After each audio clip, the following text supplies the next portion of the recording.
Okay, we're here at a property that has a septic dye test, among some other things. And I wanted to take a few minutes and go over with you how you can locate your septic tank and your drain field. Drain field, by the way, goes by several different names: leach field, absorption area. We can determine in this case pretty easily. This property has a traditional septic system that's all just gravity fed. So another common type of system is called a mound system, which consists of a mound. If you have a mound, that's so that the effluent, all the wastewater, can be pumped uphill to an absorption area that's usually more sandy. The soil is designed so that the wastewater can more easily percolate down naturally through it back into the ground. So this property, we don't see a mound anywhere. We're going to go inside the house. I don't expect to see a tank alert, which would exist if there were a mound, because there would be a pump chamber after the septic tank that the pump will be located in, and that has a float on it that would trip that alarm to let you know if there is an overflow of water, which would indicate a problem that you need to call a septic person out for. So anyway, out here, we first examined the front of this property. You can learn a lot just by looking at the terrain. If you see this goose statue over here, we saw a green cover on that, and I'm looking out in the yard and thinking, well, it's really not a big enough area to have a leach field for a traditional system. We took the statue off, got in there, and turns out that that is an old abandoned well that they have enclosed. So as I look around this property, there are a lot of trees. There's one big area out back that looks like it could accommodate a leach field, and I have a good idea as to where the septic tank is. So I'm gonna go inside, see where the waste stack terminates, make sure it is going out back like I think it is, and then I'm gonna show you how we can locate the tank, because in this case, as is often the case out in our area, everything is buried, and more on that later. Okay, so I've been around the entire property now, and I've determined that I'm pretty certain all of the septic system components are out back like I suspected. We're going to go inside and verify that.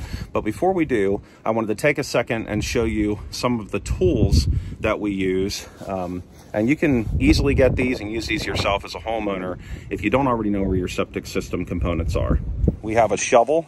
This is good for helping us to do a little bit of digging if we need to, but also to lift up some concrete tank lids. This is a very valuable tool. This is a long probe, and just like you'd guess, we stick that down into the ground in an area where we suspect the tank is likely located, and if we hit the concrete lid or any part of the tank, then we know that's where it is. Now this hook, this is actually for baling hay, but I use this hook because a lot of the concrete tank lids have a wire embedded in that's pretty small, and it's hard to get your fingers underneath of that. It kind of hurts to try and lift up that heavy tank lid, so this makes light work of that. So it's not really designed for that purpose, but that's what we use it for. So first thing I'm going to be using after I go inside is the probe here to try and locate the tank. And the ground is completely snow covered here today, so we're not going to be doing any excavating. This is more just for informational purposes. Okay, so we're inside the home now, down in the basement, and right over there we can see that there's a clean out. That's a little panel to disguise a clean out for the main waste stack that's leading out into the septic system. So that's elbowing out into the backyard.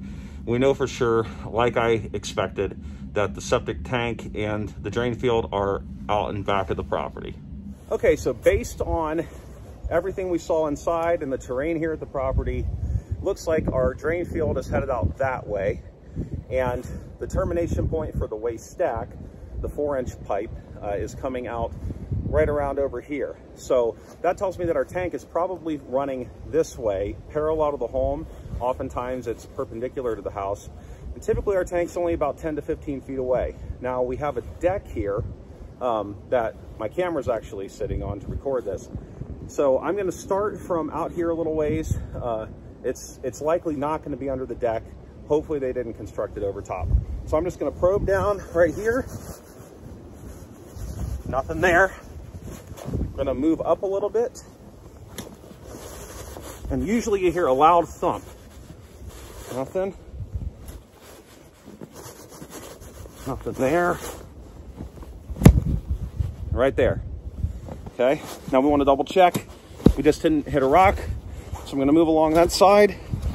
Everywhere I hit here, we're hitting something solid. Okay, now I'm gonna go over here. Same thing. So just as I expected, we've covered enough area here with the normal size of a tank lid. Tank lid is smaller than this area. So that tells me that the septic tank, like I thought, is running this way. House is over there. And then I'm gonna show you here where all these system components are. So we've got our tank here. I'm gonna show you the drain field next. All right, so downstairs in the basement, we could figure out pretty easily. The waste stack's coming out from right over there. It's elbowing out this way, going into our tank, which is along here. And then our drain field is out that way in all that open space. So hopefully this video has been helpful for any of you who may have a septic system, probably haven't had it pumped in a really long time, maybe ever. Maybe you bought a property and the previous owner didn't know where it was. So this should give you some pointers on how you can easily locate your tank, some things to look for. So you're gonna observe the terrain conditions on a traditional gravity system like what's at this house. They're very common. Usually you're gonna look at downward sloping areas of the yard and areas that are more open, not a bunch of trees that could cause some issues with roots at the tank. And then you're gonna look at where your waste stack terminates, and from there, go outside and about 10 to 15 feet off the home, just start probing around until you hit something. Do that a couple times to make sure that you're in the right area for sure. And you'll know where it is. You can tell the septic contractor next time they need to come out and pump your tank, this is where everything is. Now, if you have buried components now, it's a really good idea to consider having a riser put on and a cover that's accessible for any future inspection or pumping needs. It's an eyesore. It's something you got to mow or weed eat around, but it's well worth it. It's too important of a system to not have quick, easy access to it and to not know exactly where it is.